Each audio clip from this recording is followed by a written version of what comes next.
Long luyat la sang kha soitu pulian zela ka channel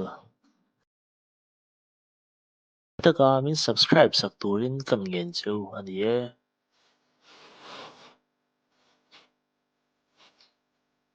kum sang ni pakwa thil thleng kha ni a pulian zela hian sai rang ram huam chung tlong kama huan thatak anei a sung chang thei thlai hrang hrang le thlai kum thlum chi te pawh ching nual mai a huan en kol tur hian tuikuk nupa a chhar thin a an ni hian an awm chil tawp ani mahse tuikuk nupa te hi an khawlamah an haw ve duh tak awangin huan en kol tur a neih lo lai tak ani a huan en kol tur a zawn lai mek niin chan chin bu lamah pawh huan en kol duh tur a zawn lai mek ani nghe nghe huan en kol tu a neih lo kar takah hian pulian zela hian a huanah hian riah duh ve ṭhain a hria a hemi ṭung zing khawvar var tian la thim thet thet chiah hian a hma thali kal ta tlawng luia tla nula thla a hmuh chung chang ani kan hriat tho angin tlawng lui hi Mizoram a lui sei ber ani a Mizoram chhimlam lunglei bul zo bawk khawdai ah hnar neiin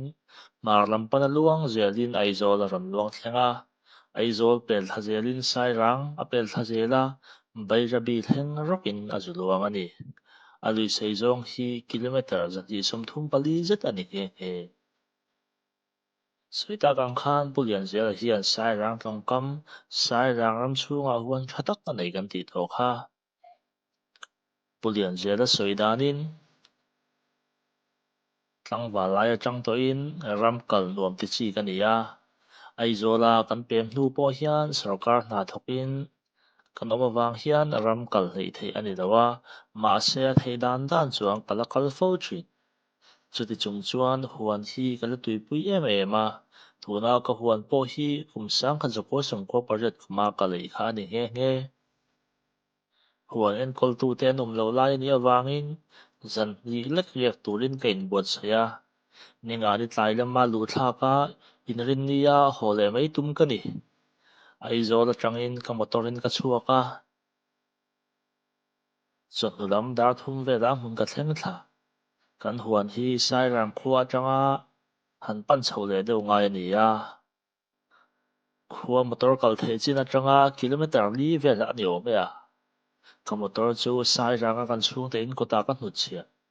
balu la ho lawng leng chu hayarin in rin ni dar hnih velah min lo lam le turin ka thla thlap ani ka huan chu dar nga velah kan thleng chho a lawng leng chuan min liat san le ta a thlamah chuan ei rawng te ka in bawl chawp a tlai thim thet hetah chuan keimah in chaw ka han ei a ka ei fel hnu chuan tih tur dang vak awm ta lo chu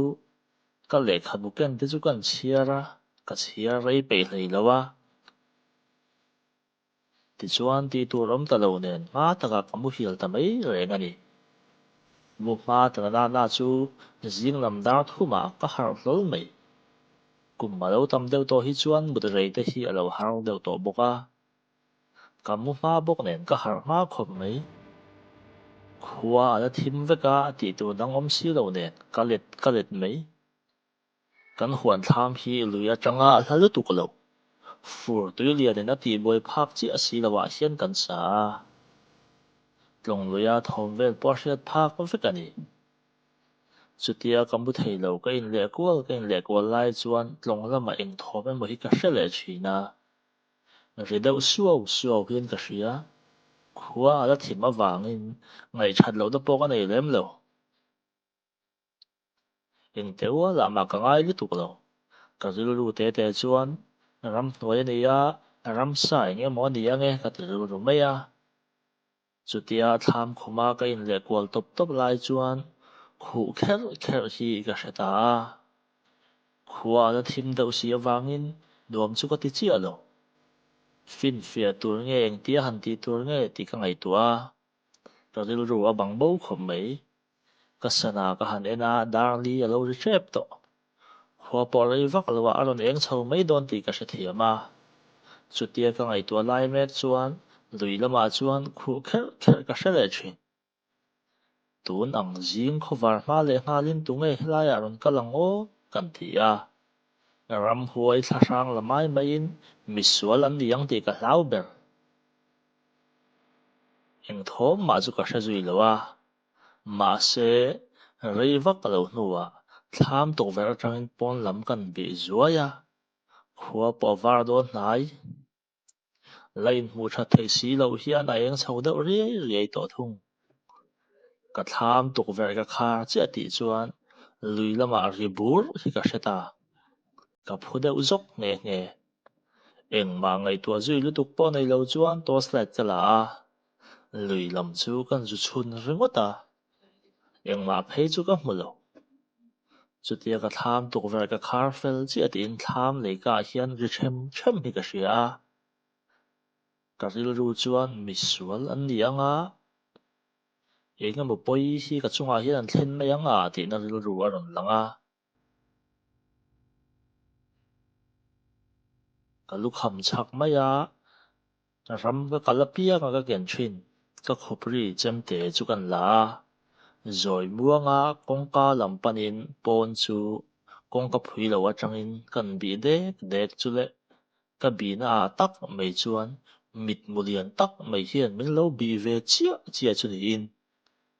ka hlau lutuk le ham hai bok si chu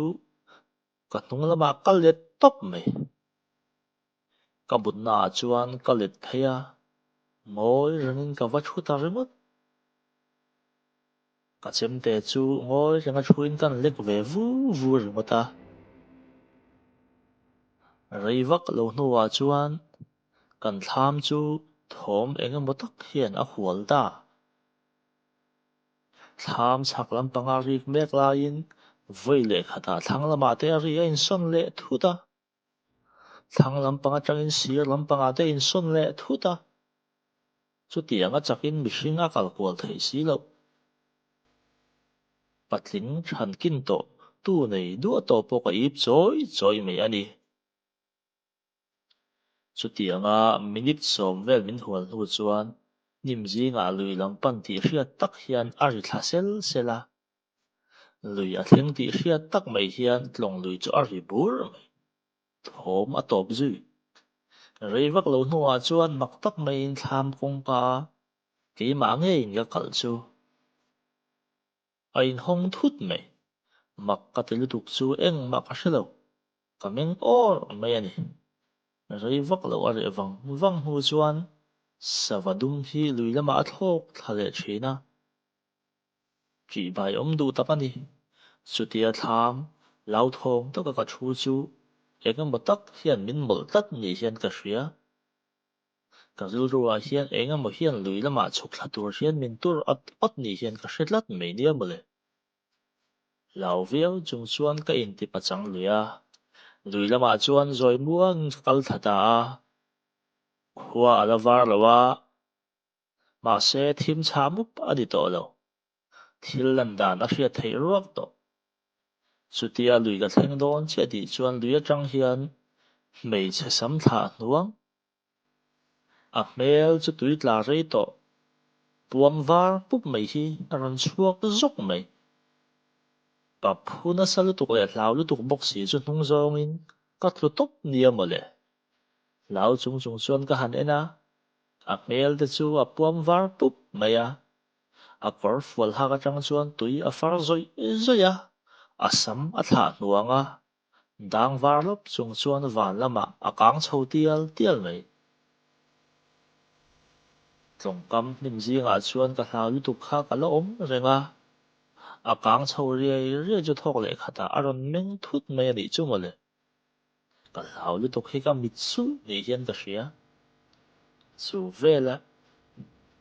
a hniam zawngin a rawn chhuk thla leh ta riai riai mai ka rap hlau lutuk bok si chuan kal bawro ka han ti tuat a chu vela thin rim tih hriat tak mai chuan a rawn meng rum ta a mit chu a sawl zawngin a awm deih mai a dang lup mai bok si nel awm lo thei dan zawng zawng hi a hmelah chuan a awm ani ber ka en lo thei si lo ka hlau lutuk bok si chu chutia ka en reng lai leh kalaka an sâu sak vel nu chuan a tre thota rồi buangin tui chhunga chuan a lut ta riai riai mai a hmel a tih bai awm si a sam thlah hnuam nen chuan khawvela ka thil ton tawh chuan a ai hlo kala nei hrawm leh tih bai awm tak hi ani rawt mai engmah mu mal pawk a nei hlei thei lo hnim zingah chuan kala let thal renga chuti a rei tawk tak awm hnu chuan tui ri bur chuan ming ti har deuh zawk mai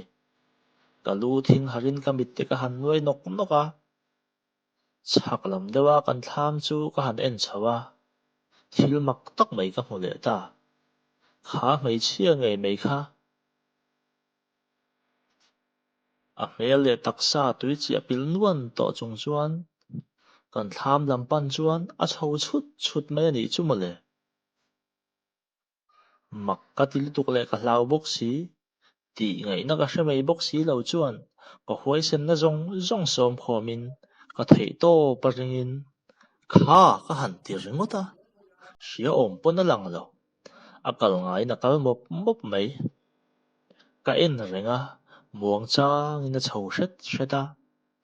kan thlam kawt a thlen chuan a ding chawt a ding lam hoin kan thlamah chuan a lut tih chiang takin ka hmu tin nge kan thlamah chuan a awm ang tih ka ngei tua zui a